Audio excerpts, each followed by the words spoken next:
Hello दोस्तों और प्यारे बच्चों, आज हम कक्षा 5 का संस्कृत का ये पाठ पढ़ेंगे। वर्षा कालः, इसका मतलब होता है वर्षा का समय। सप्तमः पाठ, 7वां पाठ। तो चलिए एंजॉय करते हैं इस पाठ के साथ। मित्रे मुदितः कूर्दति बालः वर्षा कालः वर्षा कालः। इसका मतलब है, इसका अर्थ हम नीचे की लाइन से लगाएंगे कि वर्षा काल का मतलब वर्षा के समय बच्चा मित्रों के साथ प्रसन्न होकर के, मुदिता का मतलब प्रसन्न होकर, कूर्दति का मतलब उछल कूद कर रहा है। ठीक है, वर्षा के समय बच्चा अपने मित्रों के साथ प्रसन्न होकर उछल कूद कर रहा है।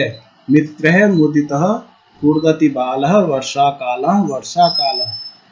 प्रवहति नदी जलम हर हर हर। नदी का पानी, नदी का जल हर हर हर करके बह रहा है। प्रवहति का मतलब बह रहा है। सर सर वहति समीरः, और समीर का मतलब वायु होता है, हवा होता है, और हवा सर सर करके बह रही है। वने उपवने तरु शाखायाम पूजति मधुरम कीरः। वन और उपवन में, उपवन का मतलब बाग बगीचे, ठीक है ना। तो वन और उपवन में की तरु, हाँ, वन और उपवन के पेड़ों की शाखाओं पर, तरु का मतलब पेड़ होता है, तो पेड़ों की शाखाओं पर पूजति मधुरम कीर। कीर का मतलब होता है तोता। तोता मधुर आवाज में बोल रहा है, ठीक है ना। पूजति मधुरम कीर, तोता मधुर आवाज में बोल रहा है या बोलता है, ठीक है ना। गर्जति घना मयूर नृत्यति। घना का मतलब बादल, तो बादल गरजता है और मोर नाचता है। जब बादल गरजता है तभी मोर ज्यादा नाचता है, ठीक है ना। तो बादल गरजता है, मोर नाचता है। गगनम गतः मराल। मराल का मतलब यहाँ पे होता है हंस। मराल का मतलब हंस। तो हंस, गगन का मतलब आकाश, आकाश में उड़ रहे हैं या आकाश में जाते हैं। गर्जति घना मयूरः नृत्यति गगनम गतः मराल। बादल गरजता है, मोर नाचता है, और आकाश में हंस जाता है। मित्र है मुदितः कूर्दति बालः वर्षा कालः वर्षा कालः। वर्षा के समय बालक मित्रों के साथ प्रसन्न होकर के उछल कूद करता है। तो ये पाठ आपकी समझ में आ गया होगा। चलिए इसको एक बार लय के साथ पढ़ते हैं। मित्र मुदितः कूर्दति बालः वर्षा कालः वर्षा कालः। प्रवहति नदी जलम हर हर हर। सर सर वहति समीरः। वने उपवने तरु शाखायाम पूजति मधुरम कीरः। गर्जति घन मयूरः नृत्यति गगनम गतः मरालः। मित्र मुदितः कूर्दति बालः वर्षा कालः वर्षा कालः। अब आगे देखिए शब्दार्था, अर्थात शब्दों के अर्थ। मित्र है मित्रों के साथ, मुदितः प्रसन्न, कूर्दति उछल कूद कर रहा है, समीरः वायु, कीरः तोता, घनः बादल, मरालः हंस। अगला है अभ्यास। एताम कविताम सस्वरम गाय। इस कविता को स्वर के साथ गाइए। तो ये मैंने आपको गा करके सुना दी है, आप लोग भी इसको पढ़िए और गाइए लय के साथ। जितनी अच्छी, मेरे से अच्छे आप लोग गा सकते हैं, आप गाइए, ठीक है ना। रिक्त स्थानानि पूर्यत। रिक्त स्थानों की पूर्ति कीजिए। देखिए पहला लिखा है क में मित्र है, और यहां लिखा है बाल है। तो ये आपको याद होगा, मित्र मुदित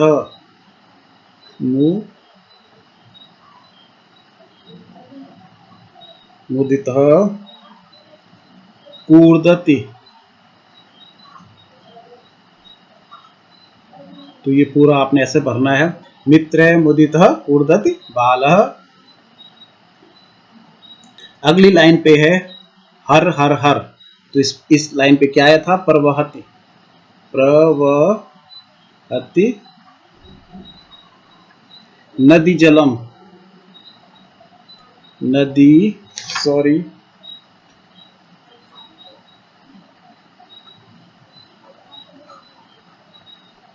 जलम, प्रवहति नदी जलम हर हर हर। इसको बल्कि नदी जलम एक ही साथ आप लाइन में इसको कर दीजिए। अगला उपवने है, तो ये लाइन आपको याद होगी, पहले वने आया था, वने और डैश करके उपवने। तरु शाखायाम, तरु शाखायाम, वने उपवने तरु शाखायाम। लास्ट में नृत्यति था तो मयूर नृत्यति, और उसके बाद उससे पहले था गर्जति घन, गर्जति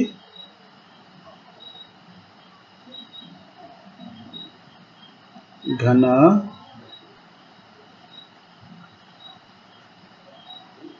मयूर नृत्यति। तो यहाँ पर आप लोग समझ गए होंगे, इस तरह से ये रिक्त स्थानों की पूर्ति हम करेंगे। तो अगला प्रश्न देखिए, एक पदेन उत्तरत। एक पद में आपने उत्तर देना है, केवल एक ही पद लिखना है। तो पहले लिखा है क कूर्दति, तो आप लोग इसका उत्तर लिखिए, कौन कूद रहा है? बालः। केवल इतना ही एक ही पद लिखना है आपने, बालः।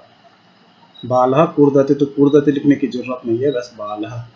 दूसरा है वने उपवने कह पूजति। वन और उद्यानों में कौन पूज रहा है? तो उत्तर हो जाएगा कीरः। कीरः का मतलब तोता, ठीक है ना। मरालः कुत्र गतः, हंस कहाँ जाता है?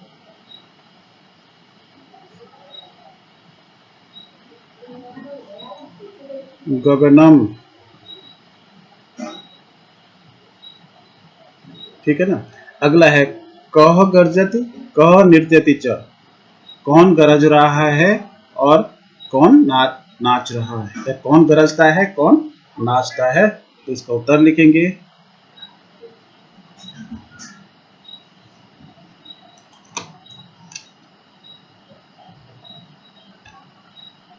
घन गर्जति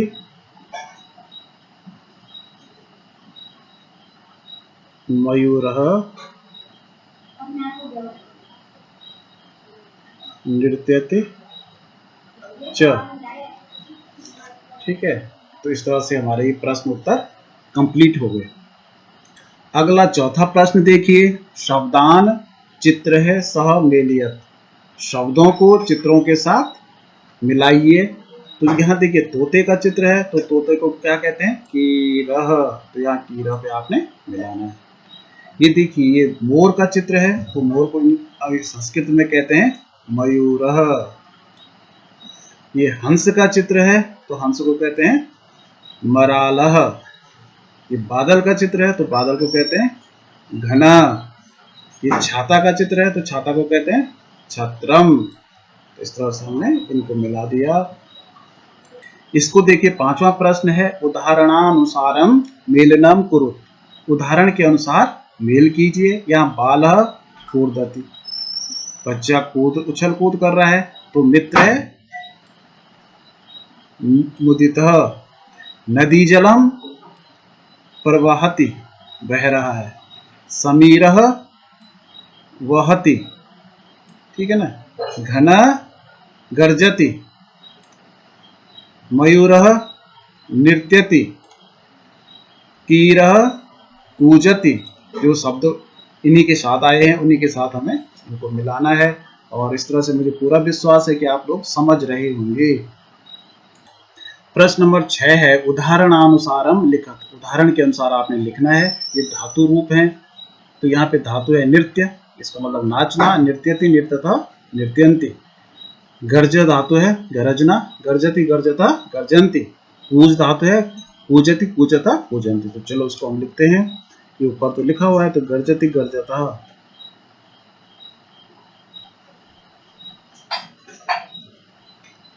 यहाँ पे हो जाएगा गर्जन्ति।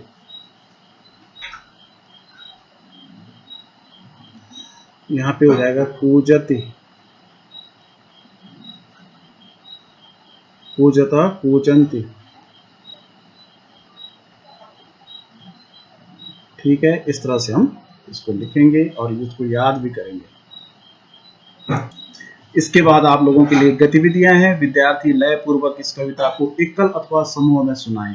अपने दोस्तों के साथ आप गाएं, घर पे इसको सुनाएं कविता को गा करके। और दूसरी गतिविधि है चित्र देखकर संस्कृत में वाक्यों का निर्माण कीजिए। ये देखिए चित्र है, इसमें आप संस्कृत में वाक्य बनाइए। क्या ये लोग जो कर रहे हैं उस पर आप कुछ भी, जिस तरह से आप छोटे छोटे वाक्य जैसे आपको आते हैं छोटे छोटे वाक्य, तो कम से कम 4-5 वाक्य आप लोग खुद बनाने का प्रयास कीजिए। और मुझे लगता है कि ये आपकी समझ में आ गया होगा। अगर आपको ये पाठ अच्छा लगा तो इसको शेयर जरूर कीजिए और लाइक जरूर कीजिए। धन्यवाद।